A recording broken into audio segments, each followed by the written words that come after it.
Oi, oi, gente, tudo bem com vocês? Esperamos que sim, que vocês estejam todos muito bem. O programa de hoje, gente, vai tratar de um assunto que é recorrente, infelizmente é um assunto preocupante que estamos enfrentando e que aumentou, né, por motivo da pandemia.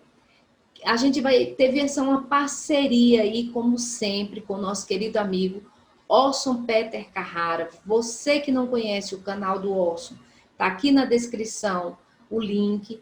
Vai lá, entra, se inscreve, compartilha os vídeos. Tenho certeza que você vai encontrar algum conteúdo desse vasto conteúdo, porque ele publica muito, gente, muito mesmo.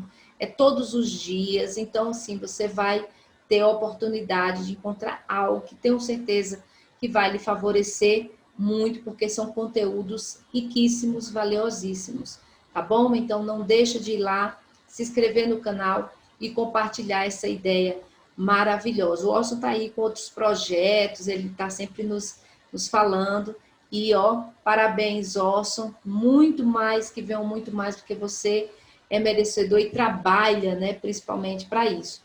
E, gente, a Clara Gonzalez, pedagoga, tem um trabalho voltado para a área da infância e da juventude, portanto, crianças e jovens do meio espírita, ou não, porque também ela é pedagoga, trabalha na área da educação, e ela vem trazer para a gente, né, através da entrevista que ela deu ao Orson, e que Orson generosamente, né, com essa parceria, nos cedeu, né, mas está lá também no seu canal. Ela vai falar um pouco a respeito da família, dos pais, do abandono que muitas crianças estão vivendo, né, nos dias de hoje, que estão agravados pela pandemia, tá certo? E vai falar de um assunto que muito nos preocupa, que é o suicídio entre crianças e jovens. Por quê, gente? Porque estudos apontam que a pandemia tende a aumentar os fatores de risco que levam, né, à busca maior do suicídio. São vários fatores, mas e tem um detalhe bem interessante. Eu estava pesquisando aqui e vi que esses fatores estão se agravando principalmente no pessoal da área da saúde. Trabalho demais, então, com essa carga horária muito intensificada, às vezes sem descanso. Então, o que é que aumenta? As ansiedades, né? As depressões, as angústias, os medos.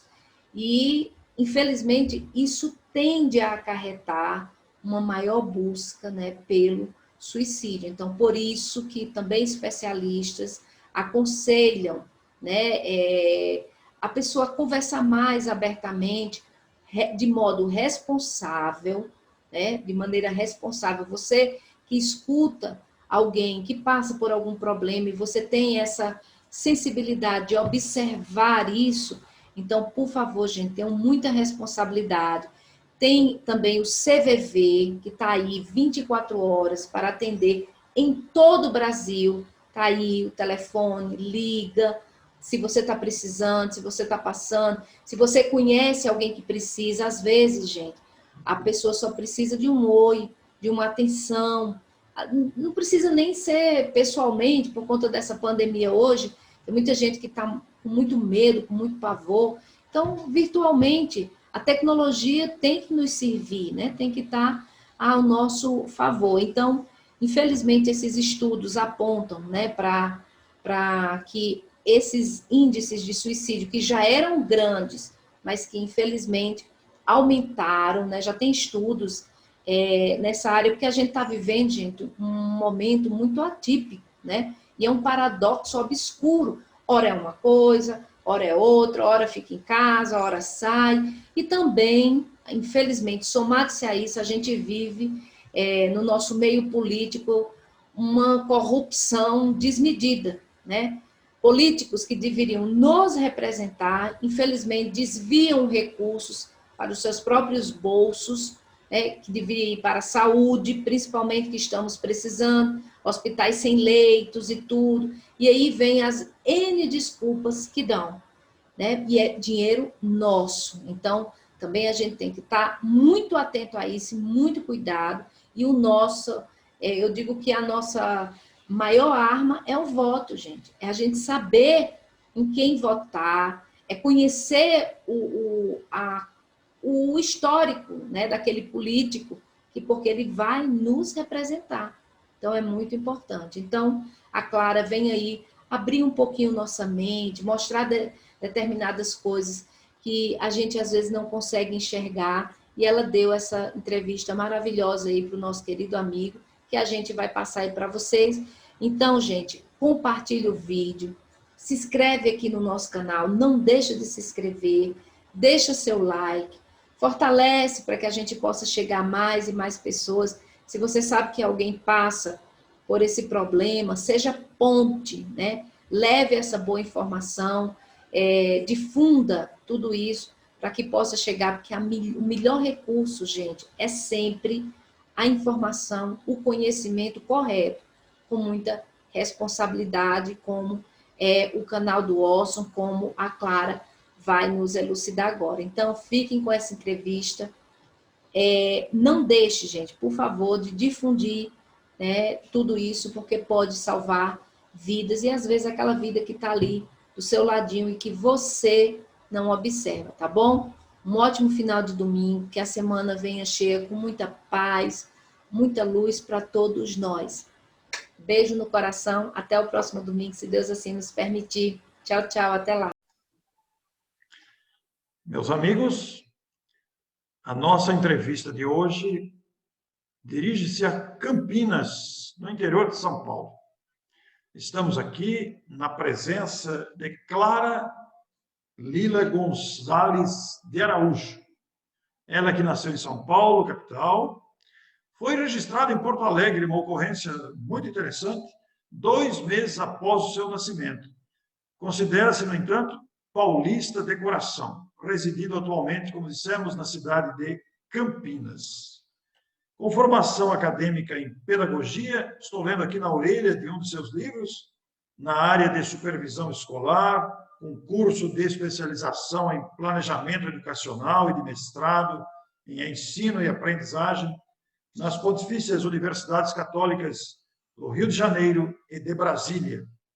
Tornou-se professora universitária, utilizando suas experiências docentes também no meio espírita, onde ingressou na década de 70, trabalhando como diretora em 2 instituições de acolhimento à criança, lares institucionais, no Abrigo Teresa de Jesus e no Lar Amigo, no Rio de Janeiro, realizando principalmente atividades na área da educação espírita e da evangelização de crianças e jovens.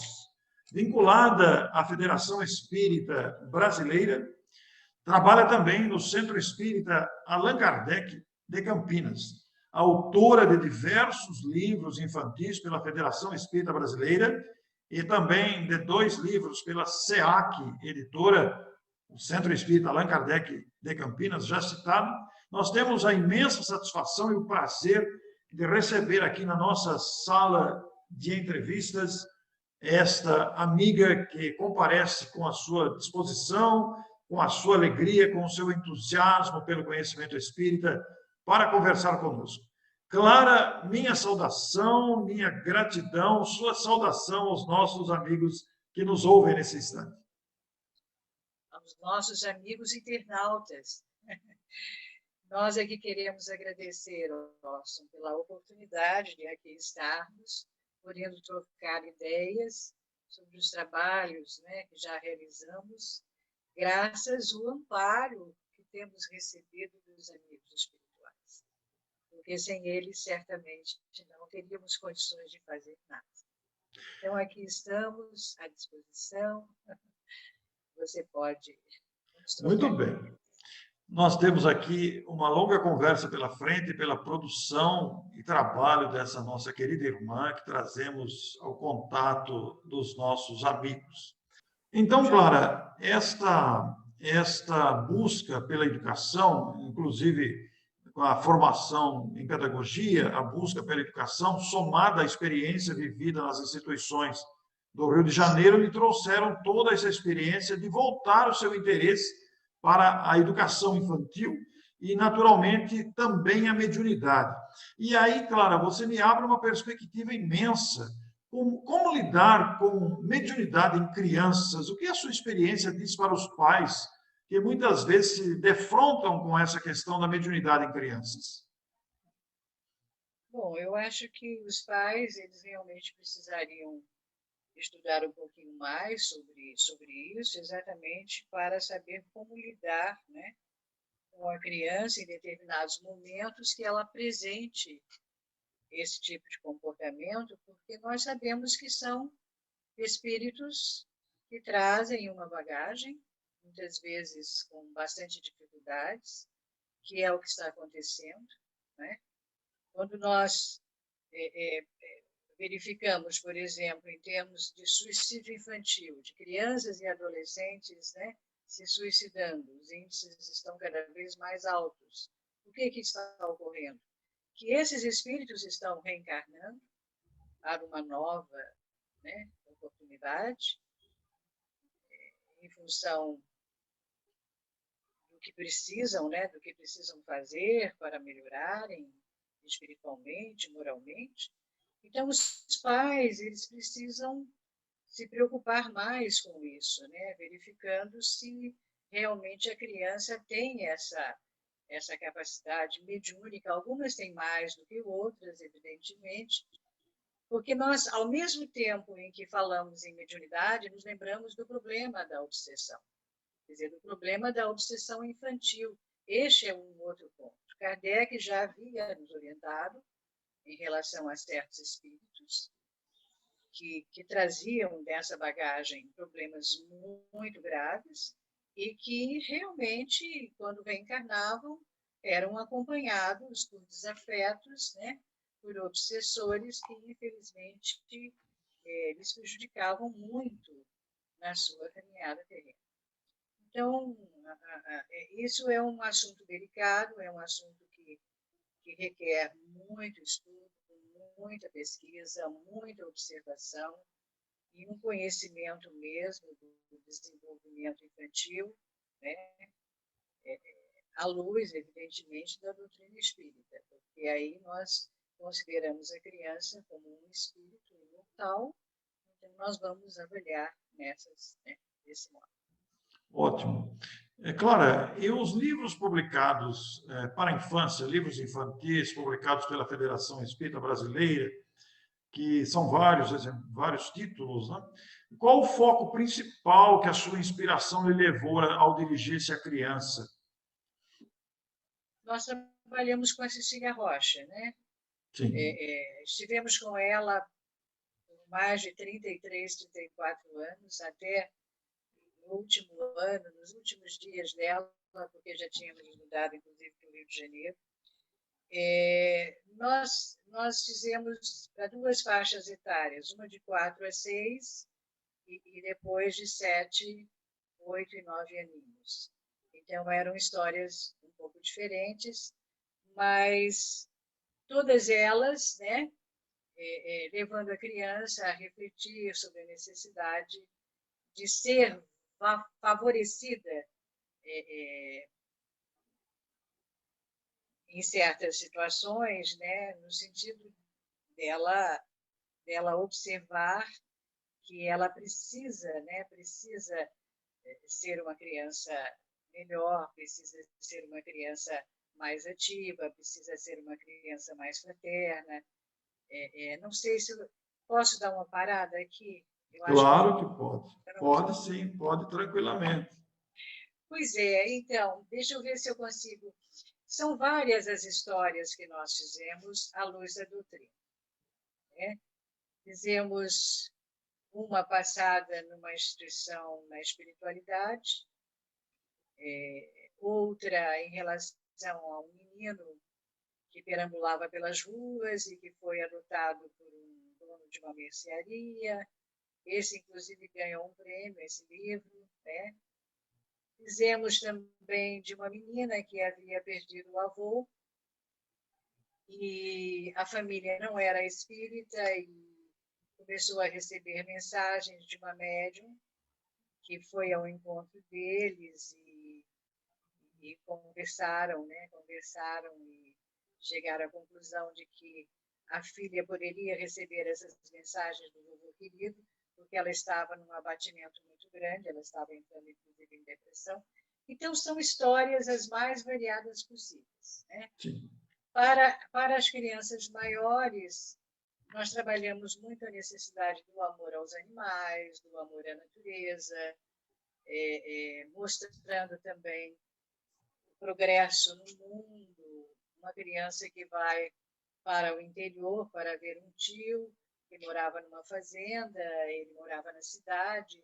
Então, relacionamos, né, o progresso da cidade com as coisas simples e boas do interior. Então, o fogão a lenha, com o fogão a gás, né? A volta da fazenda, ele tinha ido de ônibus com a família e voltaram de avião, porque foi um presente, né, que o tio deu, uma passagem de avião.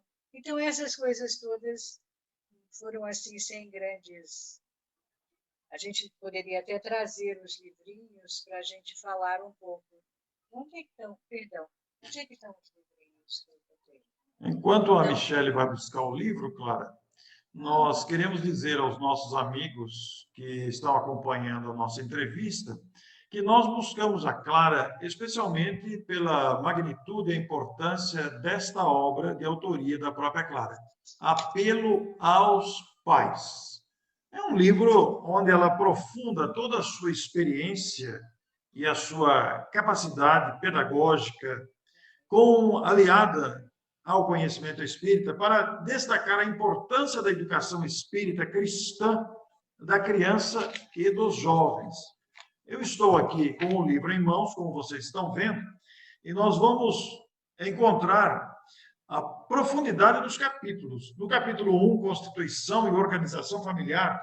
Capítulo 2, Pais e Filhos, Conflitos Familiares, Importância da Educação Espírita Cristã, Prática da Educação Espírita Cristã e Proposta de atividade de estudos para os pais no Centro Espírita.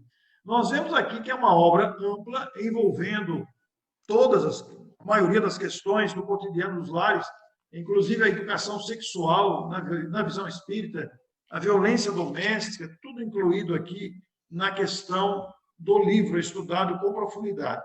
A importância da fase infantil, o amor filial, a autoestima dos filhos, o bullying, a adoção. Quer dizer, há todo um trabalho voltado aqui ao cotidiano familiar, da constituição familiar. Então, Clara Lília, nesse trabalho pedagógico espírita apresentado ao público através da editora Allan Kardec de Campinas, Apelo aos Pais, o que te levou exatamente a publicar esse livro depois de ter se dedicado à literatura infantil? O que te motivou mais a apresentar o livro? Foi verificar a carência, a necessidade familiar, ou foi mais um investimento na educação das crianças à luz do Espiritismo? Nós achamos que os pais, né, necessitam receber um certo apoio educacional do Espiritismo, então, impondo, né, constantes reflexões que surgem com as mudanças decorrentes da evolução da nossa sociedade. Quando nós falamos apelo, essa palavra apelo, né, que foi escolhida para título da obra, quer dizer, ela sugere alerta, convocação, urgência, como a chamar os pais, as mães e os filhos e demais espíritas a pensarem sobre as urgentes questões familiares que atualmente, né, existem a partir da orientação consoladora do Espiritismo. Então, a ideia foi exatamente esta, quer dizer, publicarmos textos de diferentes abordagens, né, de maneira que acentuassem esses vários aspectos das relações entre os pais e os filhos. Aproveitamos, né, alguns materiais já utilizados, inclusive alguns desses textos, alguns desses artigos foram publicados pelo Reformador. E nós estamos publicando artigos desde 2005. Inclusive, um desses artigos, que foi o segundo artigo que começamos a elaborar para o Reformador, foi sobre o suicídio infantil. Na época, o Altivo Ferreira, né, nos chamou, nos convidou para trabalharmos no Reformador e nunca mais saímos, estamos lá até hoje. E aí conversamos sobre a possibilidade de fazermos um artigo com essa problemática. E ele ficou um pouco, ai, Clara, mas será que isso realmente vai dar certo? Nós nunca falamos, né, sobre o suicídio de crianças, de adolescentes. Então, me parece que foi a primeira vez, né? É muito interessante, eu estou vendo aqui no índice que você fala também sobre a depressão infantil, fala da intriga, fala do ciúme, das doenças, fala de dinheiro. Quer dizer, nós temos aqui uma pleia de temas para serem estudados. E, naturalmente, a amiga dedicou-se com muito empenho. E a gente fica feliz de ver um trabalho dessa qualidade à disposição do público pela editora Allan Kardec, Apelo aos Pais. Realmente, foi muito gostoso ouvir a referência ao nosso querido Altivo, né? E a lembrança sempre querida ao nosso coração, Altivo Ferreira. Eu também tive muito contato com ele, também publicava artigos no Reformador através dele. Quer dizer, a gente se sente muito motivado ao ver uma afirmação, uma referência tão carinhosa assim. E é importante a citação que a amiga fez sobre a palavra apelo. É um alerta realmente, né, Clara? Clara, e nesta elaboração da obra, naturalmente que a convivência com Cecília Rocha e com Marta Antunes, duas importantes personalidades da Federação Espírita Brasileira, vinculadas à área da educação infantil, e mesmo a convivência com as crianças, os verdadeiros laboratórios efetuados com a educação, o contato com os pais, acho que lhe trouxeram muito material de reflexão mesmo. Sim, sem sombra de dúvida. Nós realizamos alguns trabalhos nessa área dentro da própria FEB, mas também atendemos a outras necessidades, né, da instituição. Então, quando nos tornamos diretora, fomos trabalhar na assistência social, porque lá, de certa forma, tivemos continuidade, né, em relação às atividades que realizávamos no abrigo, no Rio de Janeiro. Então, demos continuidade na assistência social da Federação Espírita Brasileira, Departamento de Assistência Social. Então, isso tudo trouxe uma experiência muito grande para todos nós. E nós somos muito simples, sabe, Orson? Apesar desses estudos, né, dessa participação em muitas pesquisas, de também termos lecionado em algumas universidades, né, lá em Brasília, e também trabalhamos na Universidade Federal do Rio de Janeiro, participando de pesquisas, mas nós somos bastante simples. Eu acredito que seja um pouco influência da própria doutrina, né, do próprio Espiritismo, porque aprendemos a lidar com todos igualmente, mesmo porque sempre nos sentimos muito felizes por estarmos perto dessas crianças. Nós perdemos um filho, nunca mais foi possível termos outros. Então, no momento, foi aí que nos tornamos espíritas, na realidade. Éramos muito jovens, tínhamos 24 anos, né? Isso foi há 50 anos atrás. E aí resolvemos que nós não iríamos nos lamentar, nós não iríamos nos deixar abater, mas que iríamos buscar crianças que precisassem de uma mãe. E foi assim que começamos nessa atividade. Foi assim que nos interessamos por essas crianças em instituição. E aí estamos até hoje com algumas, viu? Temos uma que é a nossa querida e amada companheira, que nós, né, consideramos como filha, que já está com 57 anos. E veio ficar conosco com 12 aninhos.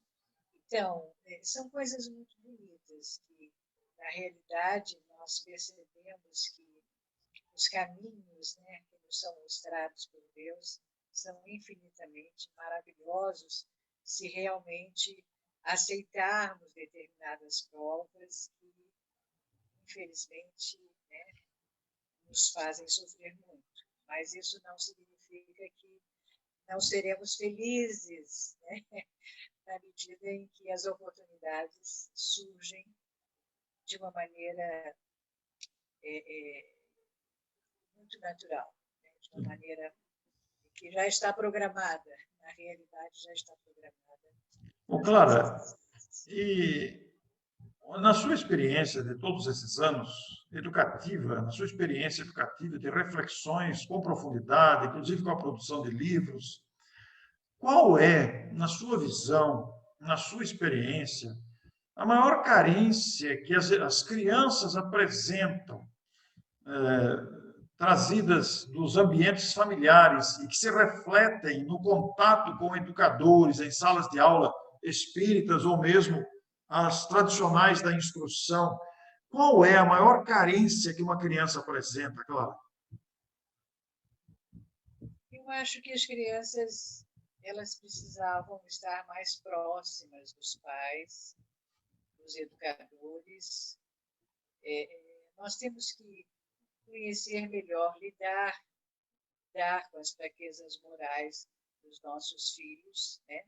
As suas possibilidades e aspirações, conhecendo certos aspectos da sua personalidade e que irão influenciar fortemente a sua formação na fase adulta. Porque, por conta das exigências, né, do mundo moderno, muitas vezes parece que não temos tempo para estar mais próximo delas, conversarmos mais, dialogarmos mais, conhecê-las mais, né? Então, eu acho que esse é um dos grandes problemas que nós estamos encontrando. Por que a criança se suicida? Não haveria razão na medida em que os pais pudessem dar a ela todo o apoio, né? Uma autoestima onde ela realmente se sentisse uma criança relativamente feliz, porque nem sempre, né, a vida nos oferece condições de muito bem-estar, disso ou daquilo, mas quando existe amor, sem dúvida que, né, a criança ela se sente muito bem ao lado de pais que ela percebe que a amam realmente. Então, me parece que é nesse sentido, né? As carências. E de mais a mais nós sabemos, quer dizer, nós reencarnamos exatamente para estabelecermos relações que sejam relações de muito afeto. Porque se são desafetos que reencarnam ao nosso lado, então temos que aprender a amá-los, temos que aprender a perdoá-los, se porventura, né, alguma coisa aconteceu em reencarnações passadas. Então, existem pais que são indiferentes sim, aos filhos. Ou então que acham que podem atendê-los materialmente, dar tudo para eles, mas, né, o que é fundamental não consegue, por conta dessa distância, muitas vezes, que se estabelece entre espíritos que, infelizmente, precisam aprender a se amarem. Né? Sim. Clara, por favor, mostre para as pessoas a outra obra publicada pelo Centro Espírita Allan Kardec. Muito importante, eu não tenho aqui comigo, mas a amiga tem aí. Seria muito importante mostrar para divulgar esse trabalho. Comportamento suicida na infância e na adolescência. Conhecer para prevenir. Esta obra, Comportamento Suicida na Infância e na Adolescência, também da Clara, foi publicada pela editora Allan Kardec de Campinas. E este livro, Clara, de onde surgiu? Também foi dessa observação toda que a amiga tem feito dos comportamentos de adolescentes, principalmente, dos bullying, da desestrutura familiar. Foi daí que surgiu a necessidade e a vontade de publicar uma obra nesse teor, nessa direção? Eu acho, não sei se foi gravado, mas quando nós falamos sobre o artigo do Reformador, o segundo Sim. artigo, que é um artigo que foi feito, deixa eu só procurar aqui o nome do título do artigo. Ele foi elaborado em 2005 e foi publicado em agosto do mesmo ano, e falava sobre o suicídio de crianças e adolescentes na visão espírita, né? Sob Sim. a ótica espírita. O problema, suicídio na infância e na adolescente, o problema sob a visão espírita. Então, esse artigo ele teve algumas repercussões e nós começamos a perceber a necessidade, de acordo com os índices que recebemos, os dados que recebemos. Aí aconteceu uma situação muito interessante que eu gostaria de contar. Claro, por favor, Cláudia. Eu tinha um amigo em Brasília que tinha facilidade de obter esses dados, e ele disse para mim, olha, eu vou mandar pelo e-mail, porque eu tenho os dados atuais sobre esse problema, estávamos assim, bastante preocupados, porque tinha crescido muito de uns anos, né, para cá. E aí eu comecei a receber o material, e conforme eu ia imprimindo, eu comecei a me sentir mal, eu comecei a ter, assim, comecei a ver crianças se suicidando, adolescentes se suicidando das formas mais variadas possíveis, ou se atirando de prédios, ou se jogando, né, na frente de veículos em movimento, e eu comecei a me sentir muito mal. Aí parei de imprimir, parei de lidar com o material, fiz uma prece, pedi que os amigos espirituais, por favor, me ajudassem, e me lembrei de Dona Ivone Pereira. Eu gosto muito, sempre gostei muito dela, e Dona Ivone, ela foi nossa eu não cheguei a conhecê-la pessoalmente, mas trabalhando no abrigo, onde também fui diretora do abrigo Teresa de Jesus, Dona Ivone era quem nos aconselhava na realização de determinadas atividades dentro do abrigo. Então, acabei adquirindo por ela um carinho muito especial, mesmo sem conhecê-la pessoalmente. E aí fiz nessa prece, me lembrei dela e pedi que ela nos ajudasse. Pois olha, passei 10 dias sem ter condições de pegar. A prece foi atendida, mas foi preciso, certamente, alguma coisa que tinha que ser feita, talvez, né? Para a proteção, para o amparo, para a nossa segurança espiritual na realização desse trabalho. Nunca mais senti nada. Nunca mais senti absolutamente nada. Mas fiquei 10 dias sem ter condições de pegar. Isso eu conto porque é para que nós possamos ver não só a importância, mas a necessidade de termos muito cuidado ao realizarmos uma obra dessa natureza. Não me pergunte como é que esse livro saiu. Não me pergunte.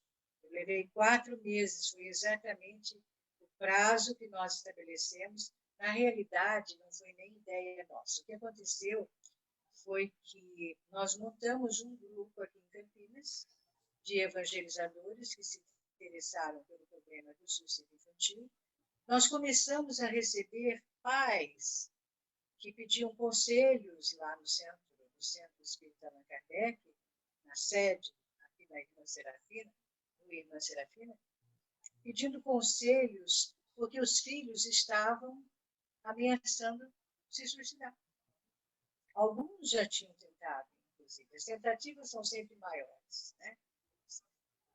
Então, nós não sabíamos o que fazer. Aí nos reunimos com esse grupo, e esse grupo começou a estudar, juntamente conosco, como é que nós poderíamos, né, resolver essa situação. Crianças que estavam sendo evangelizadas, crianças que estavam sendo trazidas para o centro espírita. E o mais interessante é que quanto mais nós estudávamos, mais pessoas chegavam pedindo ajuda. É interessante isso, né? Quer dizer, a espiritualidade sabe o momento de agir. Ela sabe exatamente o momento que as coisas vão iniciar para que, né, as soluções apareçam.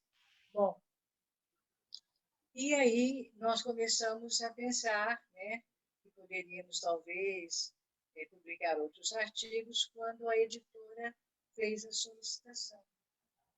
Por que você não faz um livro sobre isso, isso, isso, isso? Aí sabe o que aconteceu?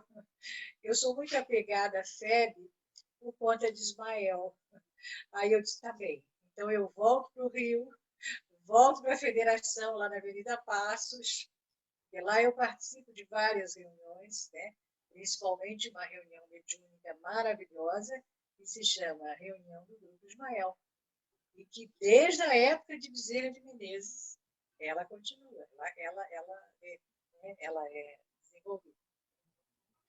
Eu disse, tá bem, então eu volto para o Rio de Janeiro e vou pedir para Ismael me ajudar, porque já sabendo o que tinha acontecido com o artigo, imagino que não aconteceria com o livro inteiro. Né? Pois foi o que eu fiz. Voltei para o Rio de Janeiro, fui para a Avenida Passos, voltei para a Avenida Passos, eu já tinha passado por lá durante muito tempo, né? Porque eu fiquei sempre entre Brasília e Rio, na federação.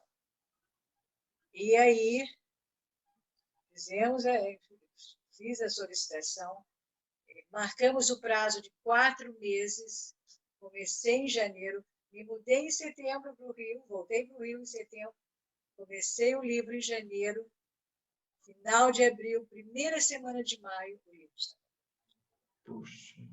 E era uma paz dentro da casa, eu nunca tinha visto. Também foi assim, fechamos o livro e a confusão começou, os problemas começaram.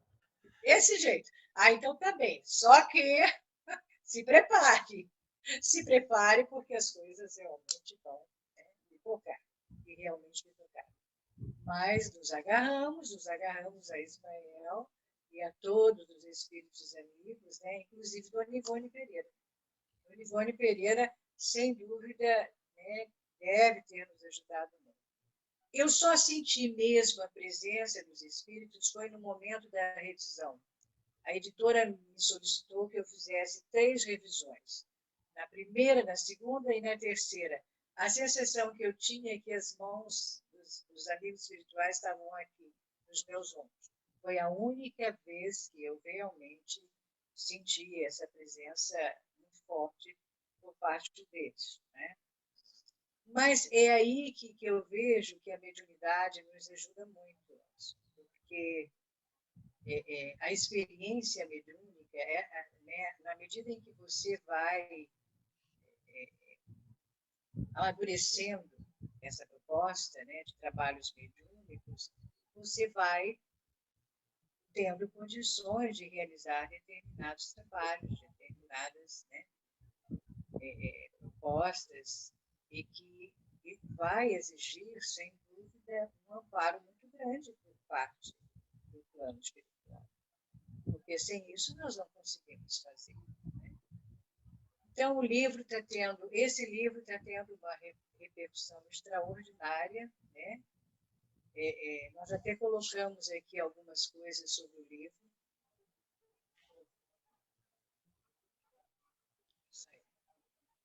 Ele traz para o leitor os resultados obtidos, né, ao longo desses estudos sobre o suicídio infantil, demonstrando que é possível realizar certas propostas que atendam necessidades essenciais de assistência infantil, não só de caráter espiritual, mas de forma integral e duradoura, garantindo uma vida familiar equilibrada, fraterna e em condições de propiciar às crianças e aos adolescentes maior compreensão para as dificuldades emocionais que os atingem, fruto, muitas vezes, de traumas obtidos em existências passadas e não superadas.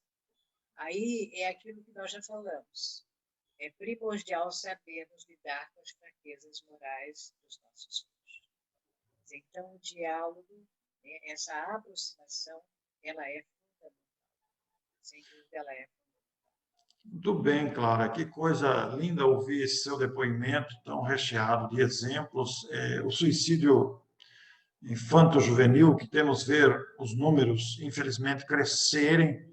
Esta obra, ela surge em um momento muito oportuno, né? Como prevenção, nós temos o apelo aos pais, que é o outro livro que comentamos aqui, né? Que vai orientar os pais diante desses desafios da convivência comum familiar. Então, a editora Allan Kardec publicou esses dois livros da Clara, O Você Apelo aos gostaria, Pais e O Comportamento Suicida em Jovens e Adolescentes, né? talvez pudéssemos rapidamente falar sobre o comportamento suicida. Falamos, assim como abordamos no apelo aos pais, Sim, aprofundamos no livro sobre o suicídio, por exemplo, a depressão na infância e na adolescência, né? Aí entra a mediunidade infantil, a relação entre obsessão e depressão infantil, riscos da depressão causados pelos pais, depressão e suicídio infantil. Depois, os conflitos graves existentes nos relacionamentos com os filhos, crianças desamparadas, afastamento dos pais, quer dizer, rejeição, muitas vezes, né, dos pais, violência doméstica, negligência da educação sexual dos filhos e por aí foi. Né? Outro capítulo, causas diversas do suicídio infanto-juvenil, motivos emocionais. Então, que motivos seriam esses? O bullying, tanto estamos falando agora sobre o bullying, uso indevido das novas tecnologias, consumo de bebidas alcoólicas e drogas ilícitas, condições emocionais da adolescência. Nós sabemos que o adolescente ele precisa ser também ser melhor compreendido. Renascer, isso é um problema. Renascer com sexo feminino ou masculino, questões sobre ideologia de gênero. Aqui nós trouxemos aquela pesquisa que a FEB, inclusive, estava desenvolvendo.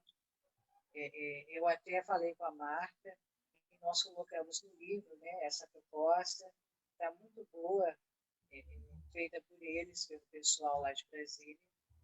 E os motivos espirituais, quer dizer, os problemas obsessivos cada vez mais sérios, e dificuldades do espírito reencarnado, porque o que vai acontecer? Muitos são ex-suicidas. E além dos problemas obsessivos que levam, né, a criança a cometer atos destes, muitos já se suicidaram em reencarnações. Nós tivemos uma das razões também que nos levou a fazer esse livro, porque aí nos estimulamos. No momento que recebemos o convite, nos estimulamos, ficamos avaliando, achamos que não teríamos condições de elaborar uma obra como essa, mas conseguimos com a ajuda deles, os amigos espirituais. Nós tivemos uma menina que chegou na FEB, lá em Brasília, com 12 aninhos. E queríamos muito bem a ela, muito pobre. Ela foi recebida no Departamento de Assistência Social para que pudéssemos ajudar a família dela. E ela acabou se relacionando muito conosco durante anos. Mas nós não sabíamos que ela já havia tentado se suicidar por 2 vezes. Nós chegamos a morar no Rio de Janeiro, foi na época em que estávamos na Universidade Federal do Rio de Janeiro, né, na elaboração dessa pesquisa. E foi quando ela tentou uma outra vez, uma segunda vez, e aí fomos a Brasília, conversamos com ela, ela chorou muito.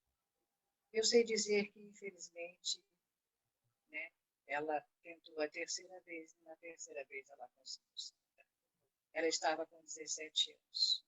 Um amor de pessoa, uma criatura maravilhosa, mas muito, muito pobre, dentro do que nos foi possível fazer, nós fizemos. Inclusive, a encaminhamos para um trabalho, para que ela pudesse ter um trabalho, mas ela partiu.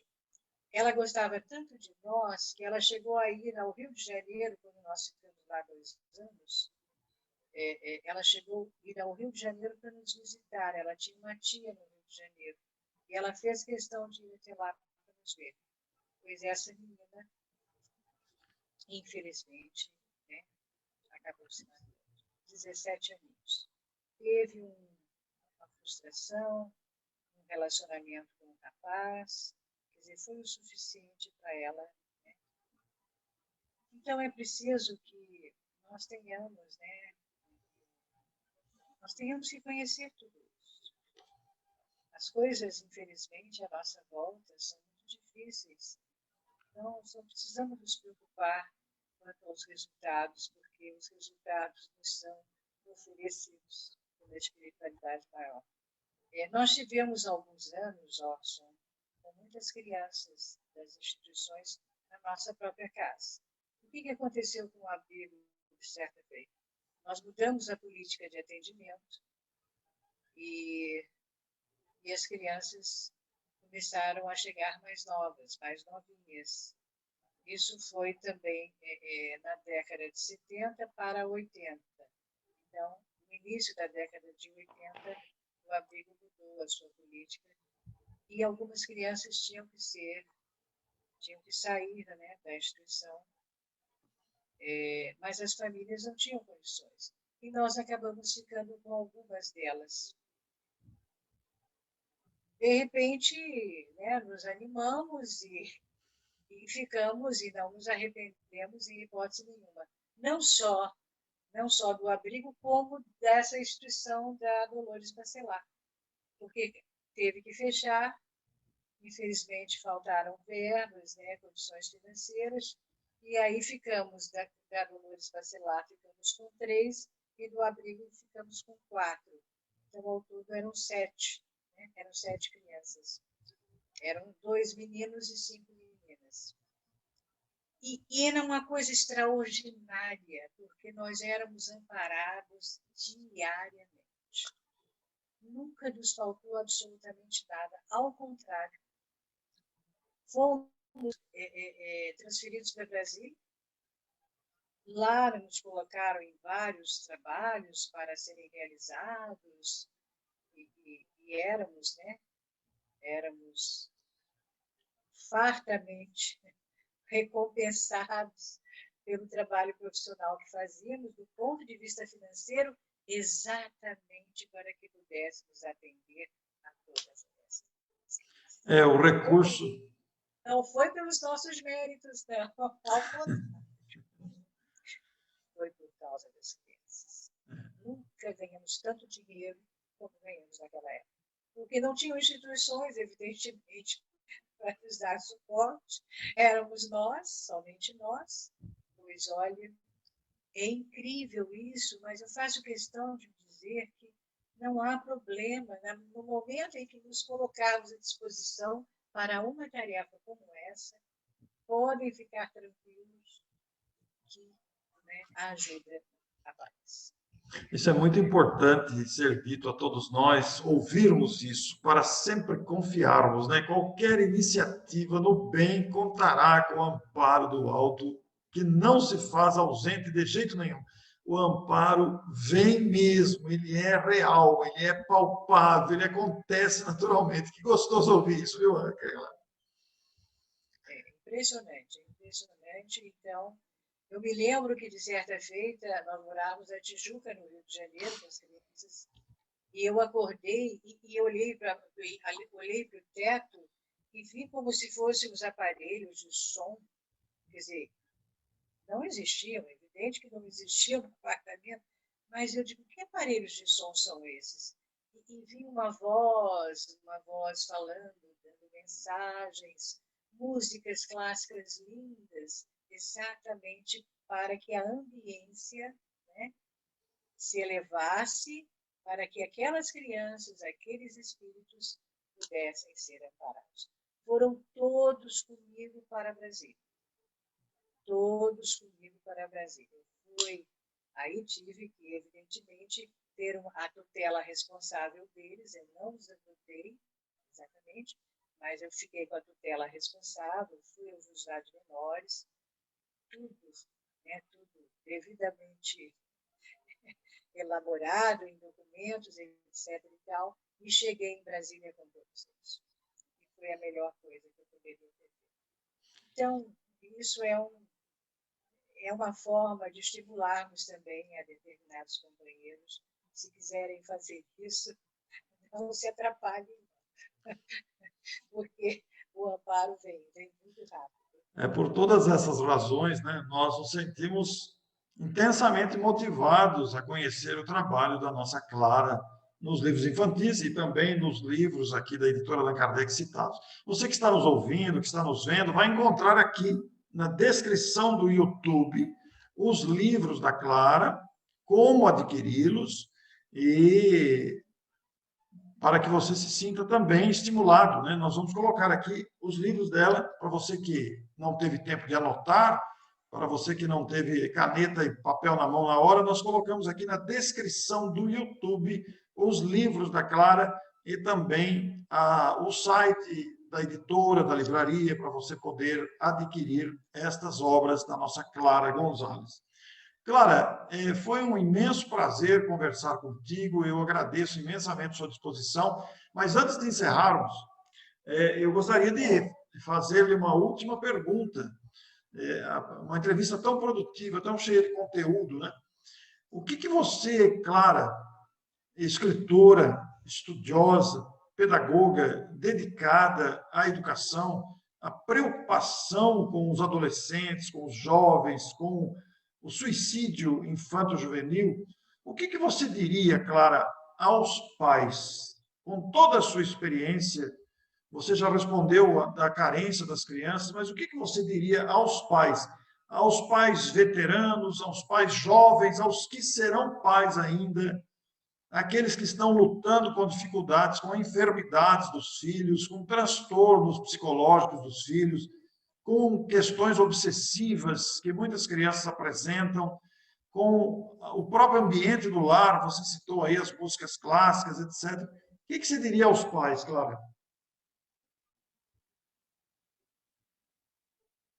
Primeiro, você falando aqui, eu me lembrei de uma entidade que ela tem trabalhado muito pelas crianças e que todos nós deveríamos conhecer, principalmente os pais deveriam conhecer, que é Aníbal de Silas. Como? Aníbal de Silas. Aníbal de Silas. Ah, sim. Aníbal de Silas foi citado no livro Memórias de um Suicida. Quem é Aníbal? Já tivemos alguns artigos que falamos sobre ele, inclusive.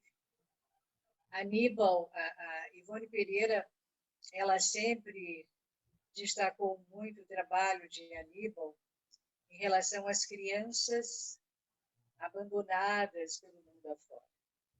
Então, que conselho nós daríamos aos pais? Primeiro, que procurassem ler um pouco mais, quer dizer, os pais espíritas. Vamos falar primeiro com os pais espíritas. Que procurassem ler mais sobre as providências, muitas vezes, que são tomadas pelo alto para ajudarem as crianças que, infelizmente, não precisam de um amparo maior, precisam de uma ajuda maior, exatamente para poderem enfrentar as suas lutas, as suas provas, quando vêm encarnadas. Porque, como nós já falamos anteriormente, alguns pais estão sendo muito diferentes nesse sentido. Esse é um ponto. O outro ponto é levarmos a criança para a casa espírita, dar assistência espiritual a ela. Uma das primeiras coisas que nós deveríamos nos preocupar é com a evangelização infanto-juvenil. Evangelizarmos a criança desde a mais tenra idade. Nós não vamos falhar fazendo isso porque achamos que alguns pais utilizam o argumento de que não vão forçar os seus filhos e vão deixar para que eles cresçam e escolham uma crença e que não... Isso não, eu acho que não condiz com aquilo que a doutrina espírita nos oferece, né, nas suas orientações, nos seus conselhos que ela nos dá. Então, nós não estamos entendendo o que é isso. Nós não estamos estudando o que é doutrina espírita. Não estudamos a ciência, a filosofia, os aspectos religiosos, realmente desconhecemos. E para termos esses argumentos, nós já escrevemos, inclusive, sobre isso, sobre esse problema. As salas de aula estão vazias. No Rio de Janeiro, na Federação Espírita Brasileira, alguns anos atrás, há uns 4, 5 anos atrás, abrimos um curso para jovens, somente um se inscreveu. Um, no Rio de Janeiro. Porque na Avenida Passo, o que tem a Avenida Passo? Tem uma estação de metrô ali bem próximo. São várias as estações de metrô na cidade do Rio de Janeiro. Num dia de sábado, por que o jovem não pode, né, se viajar aí?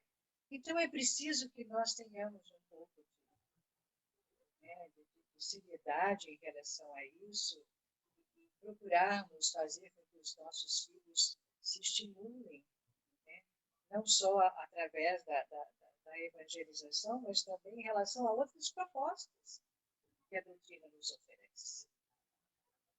E quando as crianças apresentarem dificuldades obsessivas, nós temos a assistência espiritual, nós temos os passes, nós temos as preleções, nós temos as reuniões, muitas vezes. É claro que as crianças não vão participar de reuniões mediúnicas, mas, concomitantemente, elas vão ser atendidas, né, na medida em que procurarmos a casa espírita para pedir ajuda. Nós não precisamos estar com crianças, muitas vezes, com tantas dificuldades como elas apresentam. Os medos, né, certas reações, quer dizer, desde pequeninas, elas muitas vezes, né, deixam os pais tão angustiados porque não sabem como vão lidar com elas. Então, são tantas as coisas que nós gostaríamos, né, de falar em todo tempo, nesse sentido, que realmente os pais me perdoem, né, mas eles estão falhando. Porque se não falhassem, essas crianças estariam dentro das instituições espíritas. Algumas fazem um excelente trabalho. Não estamos dizendo que são todas, mas a maioria reconhece que as crianças não estão frequentando como deveriam as instituições espíritas. Tá bem, aí estivemos agora nessa época de pandemia, de Covid-19, ficamos em casa, muitas coisas estão acontecendo, né, virtualmente, mas como é que vai ser esse retorno? Nós já temos que nos preparar para isso. Elas vão reabrir, algumas instituições já estão reabrindo. E nós precisamos, sim, colocar os nossos filhos dentro delas.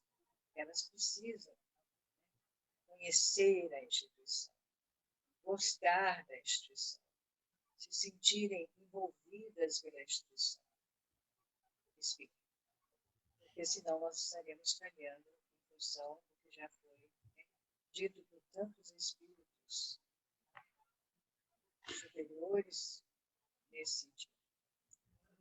Nem precisamos citar, né, quem são eles. Muito bem, Clara.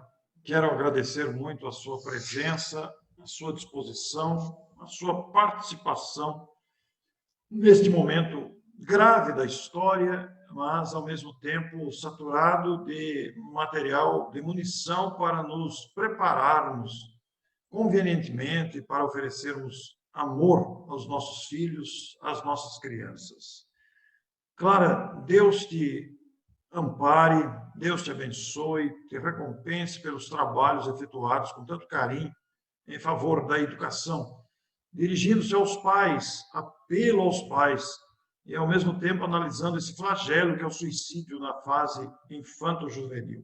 Então, agradeço imensamente por este momento do nosso diálogo. Algo mais?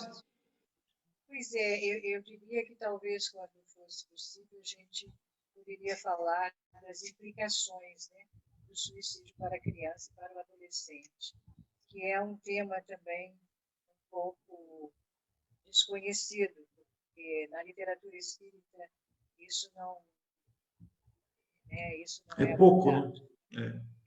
Então, nós chegamos a uma conclusão. No nosso livro, nós chegamos a uma conclusão ajudada pelos amigos espirituais. Então, é preciso que a gente também tenha uma noção clara sobre isso, né? Em função do que vai acontecer. Se porventura nossos filhos, né, cheguem ao extremo de quererem se libertar de problemas, às vezes problemas tão grandes que desconhecemos. Agora mesmo, nessa semana, em Campinas, tivemos uma menina de 15 anos que se atirou do 11º andar.